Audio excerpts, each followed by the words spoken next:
Hello, my name is Christy Scarrow. Welcome to Messy Leadership, where we talk about the hard stuff in managing people. Today, I'm really excited to welcome Luc Mongeau. He is the president and CEO of eSolutions Furniture. I'm so happy to talk to you today, Luc.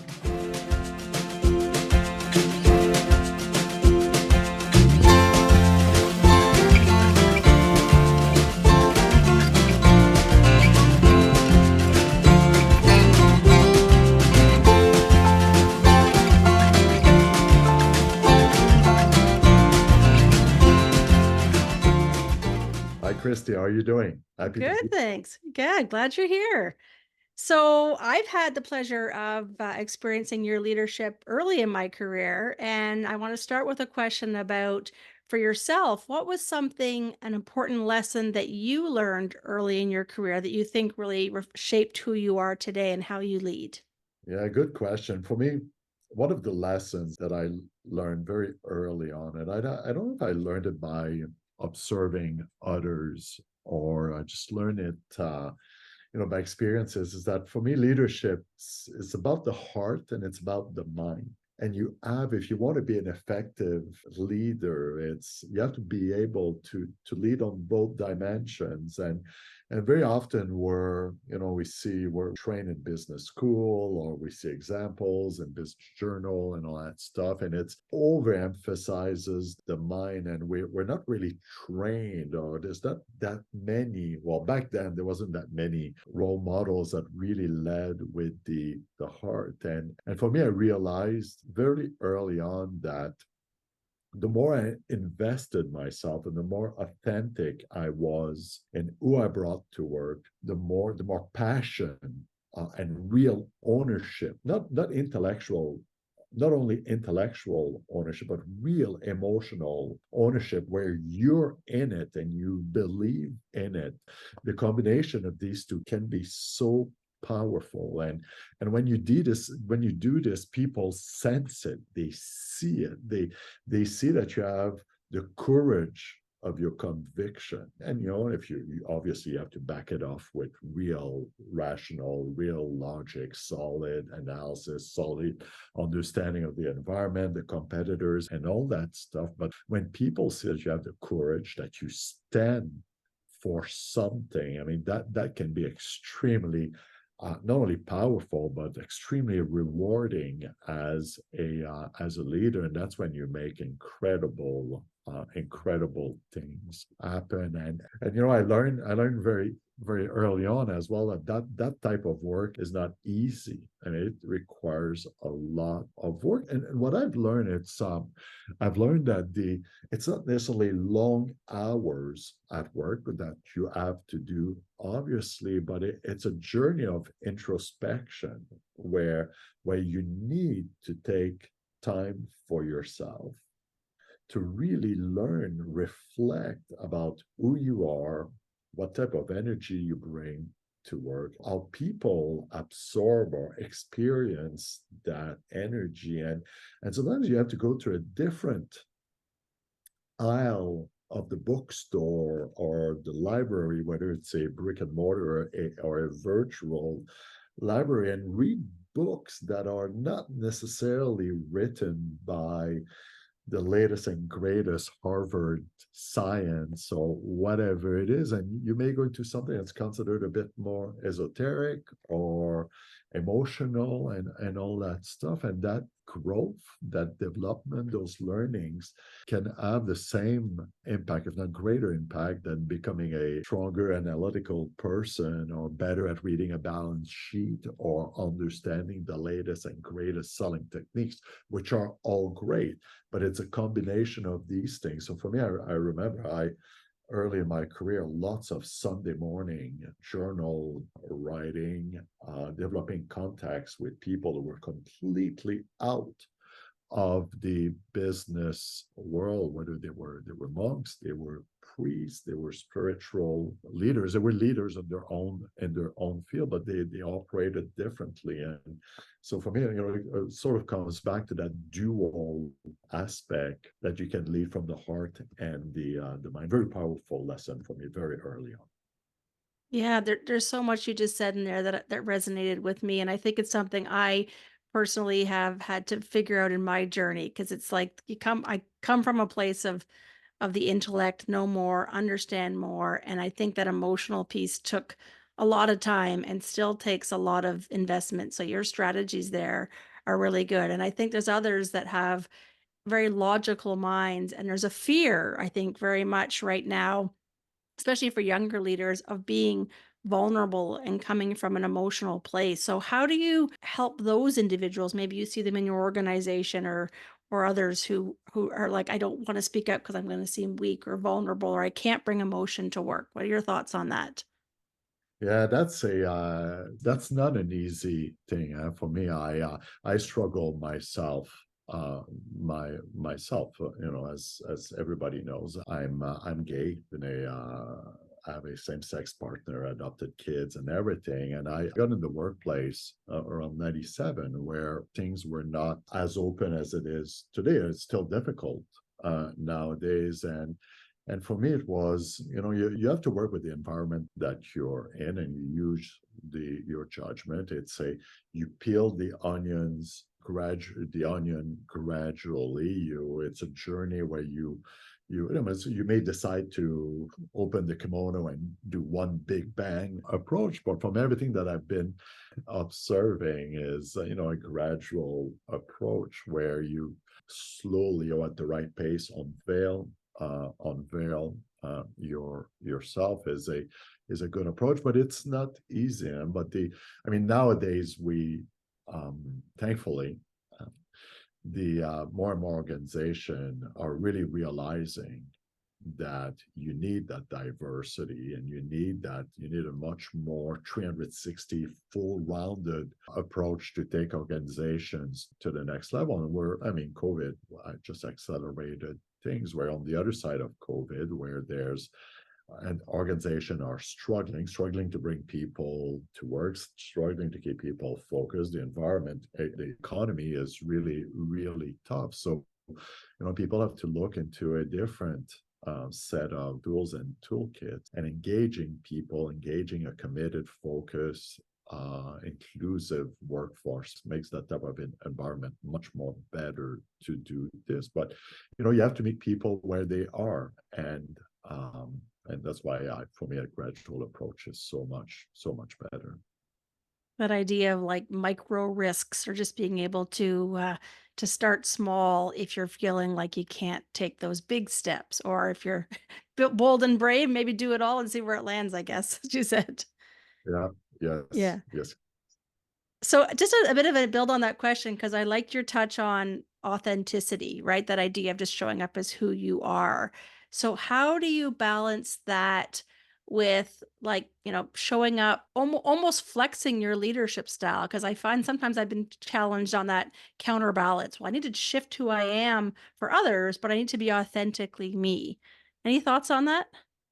Yeah, it's all situational. How you flex different elements of your leadership, and it's very funny that you gravitate toward authenticity, because this is a word that I had written on my notes for this discussion that we're having right now. And for me, authenticity means, and I'll come back to the question, but I'm going to talk about authenticity. The great leadership, again, is tough work. And for me, you need to know yourself. You need to know who you are, and you need to put the hard work in to truly understand, what are your hot buttons, what gets you to do really well, what really gets under your skin, that really gets you to react a bit more assertively, aggressively, that you may. And for me, I all the great leaders that I've talked to have all gone through a really deep journey of introspection, of understanding themselves, on understanding their inner motivation, taming their egos, understanding what got their egos to in a flight or fight reaction. And this is, at work, for me, it's a bunch of egos that get together. And the ability to be to quiet the mind, to be much more aware, and being able to sense other people's egos. So to come back to your question, where you may get in situation where business are going really bad. And I mean, right now, for many industries, many organizations on the other side of COVID, the economy and all everything that's happening right now, businesses are struggling. And what happens when business are struggling? People are afraid. And when fear gets the worst of the ego. And as a leader, if your ego is too in the game, too much in the game, if you're too attached to the outcome, if you identify yourself with the current situation, you come to work with not your best self, and your ego takes over. You become combative. You may use them. You read the rooms the wrong way, or you read it well, but your ego prevents you from really having or communicating the messages that are needed in this in the current environment. And for me, that's probably the messiest part of leadership, is taming your own ego and working with egos of others. Because again, going back to, business is simple. I mean, 1 + 1 = 2, and we all know how to multiply and divide and add and subtract and all that stuff. It's the people that make things complicated. And how do you get people to all work together to one unified destination in the ups and downs of business, and people wanting promotions when they really don't want them and shouldn't get them, or whatever fears, concern that people bring in. And this ability to really be able to take a deep breath, park your ego, understanding situation, understanding what people are bringing to the table. Are there real genuine worries? Are they real genuine concerns?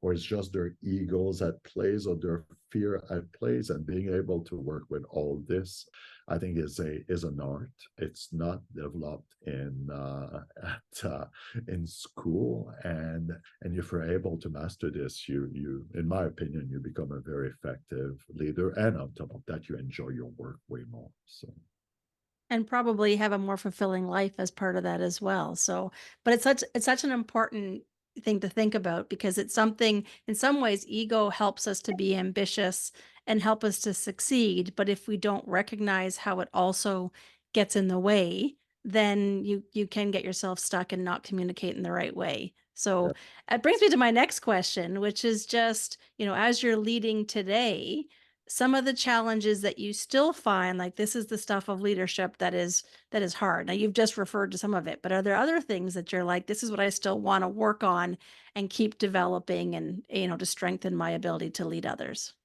yeah. For me, it's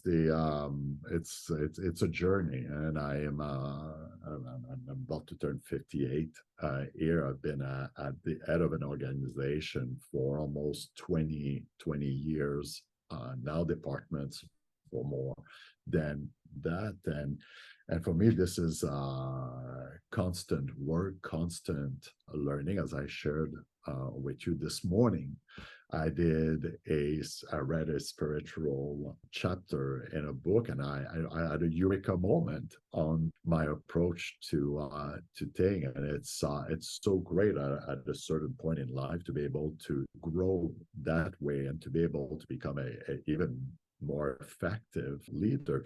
The business that I'm leading right now, the teams that I'm working together, we've just gone through a very sharp decline of the business on the other side of COVID, where demand for the furniture industry during COVID just went off the chart. And on the other side of this, people are cutting down expenses on household items, and they bought everything.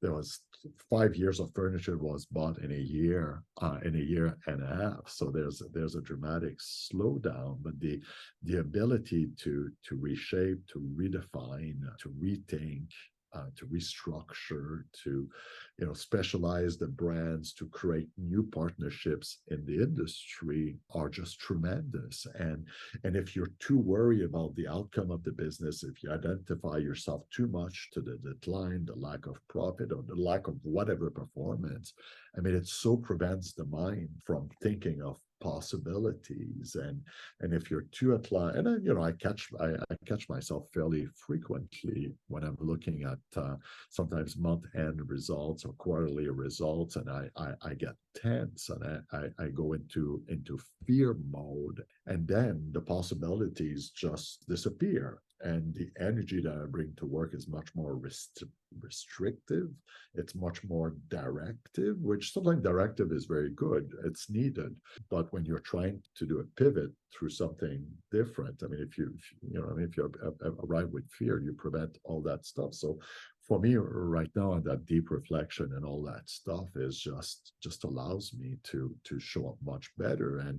And 3 months ago, share a bit here. 3 months ago, I was able to do a bunch of good readings and everything. And I woke up one morning, it's like, okay, eureka, get rid of the fear and move into this. And lo and behold, 3 months later, we have record profit over the last 18 months periods, and we're hiring again, and we're creating. So as a leader, the power that you have, and I'm not talking about ego power, but the potential that you have to unleash energy is just crazy. And very often it just starts with your attitude or the mindset that you come to work with.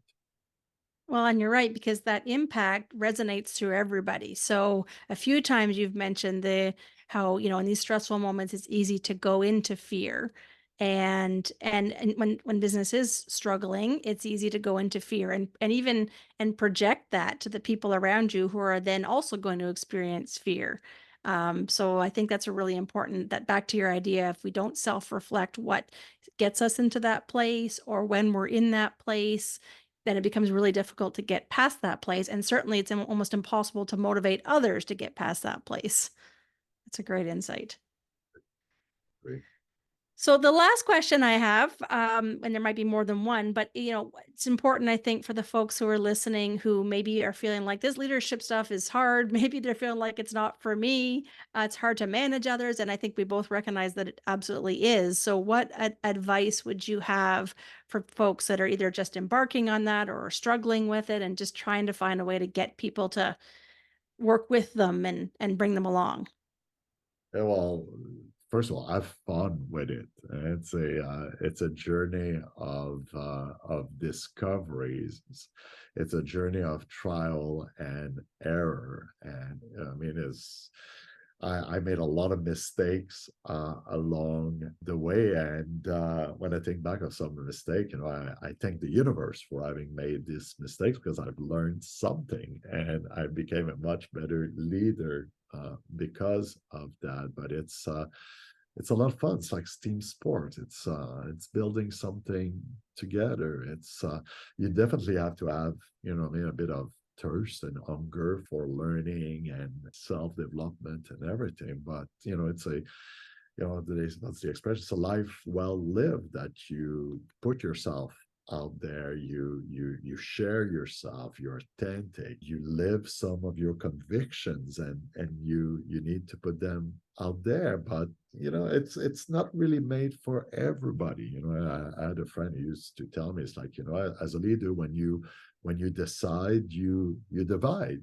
And as a leader, if you lead, means you make some decisions, you go somewhere. And it's funny, I was listening to a podcast yesterday, and they mentioned, I don't know how accurate it is, but they were saying that in the US politics, when there is a landslide election for the president, the winner gets 53% and the loser gets 47%.